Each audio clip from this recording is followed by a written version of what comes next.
여러분, 우리 예수님께서 율법의 본질은 행위법에만 있는 것이 아니라 심령법까지도 함께 있다라는 것을 알려주시고, 그것을 증명하기 위해서 이제는 율법 그것이 전부가 아니라 하나님 나라가 임했기 때문에 새 언약이 무엇인지를 우리에게 말씀해 주신 것입니다. 그럴 때는 그것이 결코 비유가 아니라 직접적으로 명제적인 진술을 하고 명령을 하고 권고하는 그런 이야기를 유대인들에게 하신 것이죠.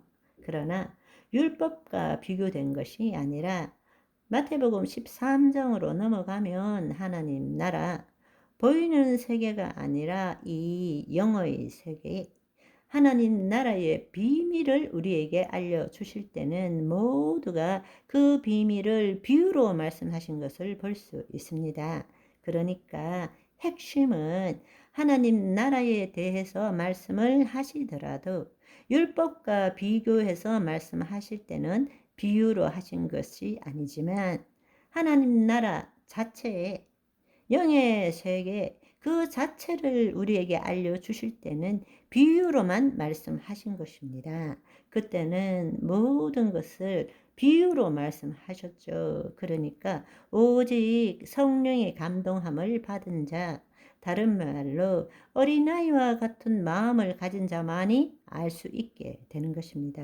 그러니까 성령님을 통하지 않고는 하나님 나라를 알 수도 없고 누릴 수도 없다라는 것을 우리가 알아야 합니다.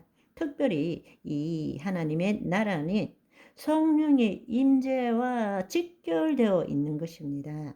하나님 나라는 새 언약의 성취입니다. 새 언약의 핵심이 뭐냐? 하나님의 영이 우리 안에 임하는 것이죠. 아멘. 하나님의 영이 우리 안에 임함으로 그 법을 우리 속에 두고 우리의 굳은 마음이 부드러운 마음이 되고 하나님의 말씀을 이루는 자가 되는 것이기 때문에 성령이 우리에게 임하실 때라야만이 우리는 하나님의 자녀로 거듭날 수도 있고 진리의 영이신 그 성령을 통해서 영의 세계를 깨달을 수도 있고 누릴 수도 있게 된다라는 것입니다. 성령을 무시한다라는 이야기는 하나님 나라를 부정한다는 이야기이고 만세로부터 감추어져 왔던 하나님의 비밀의 경륜을 무시하는 것이랑 똑같은 거죠. 무슨 말인지 이해하시겠죠? 여러분, 이 하나님 나라의 비밀을 비유로 말씀하신 이 이유를 우리가 제대로 이해하기 위해서는 아주 세밀하게 볼 필요가 있습니다. 왜냐하면 공간 복음에 따라 조금씩 다르게 말하기 때문에 전체를 보지 않으면 정확한 의도를 파악하기 힘들게 되어 있습니다.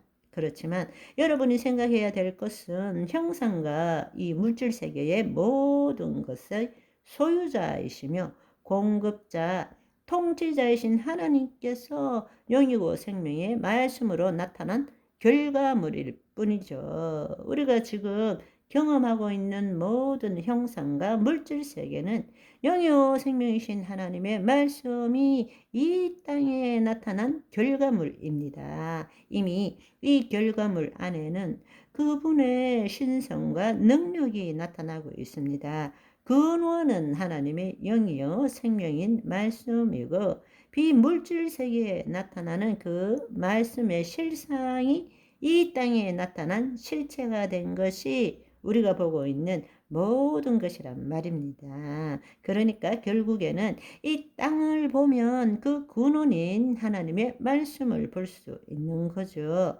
영요 생명인 말씀을 볼 수 있는 것입니다. 다른 말로 하나님의 말씀의 결과물인 이 땅의 형상과 물질을 보면 하나님의 신성과 능력을 볼 줄 알아야 되는데 그 결과물을 이 땅에 보여주었음에도 불구하고 하나님의 영의 인도함을 받지 못하는 사람들은 보아도 보지 못하고 들어도 듣지 못하고 깨닫지도 못한다라는 사실입니다. 그래서 예수님께서 하나님의 비밀을 알려주시기 위해서 이 땅의 실체를 가지고 비유로 말씀하신 것입니다. 그런데 왜 보아도 보지 못하고 들어도 듣지 못하고 깨닫지 못하는가?